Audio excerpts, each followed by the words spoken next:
first pet peeve of mine is when people chew their mouth. I mean, who wants to see your food and what you chew? Like, nobody wants to see what's going in and out your mouth.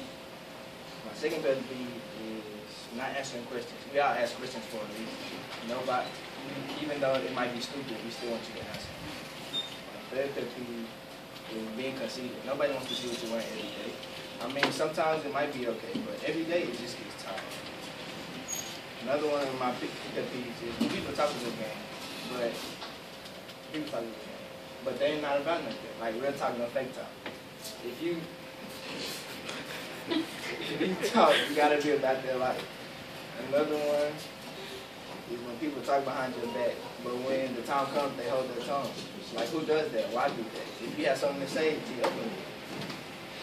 Another one is when people eat and then they blow their breath in your face. Like, who wants to smell what you eat? And then when you come to school and you don't brush your teeth and you be in everybody's face knowing your breath smell like butt.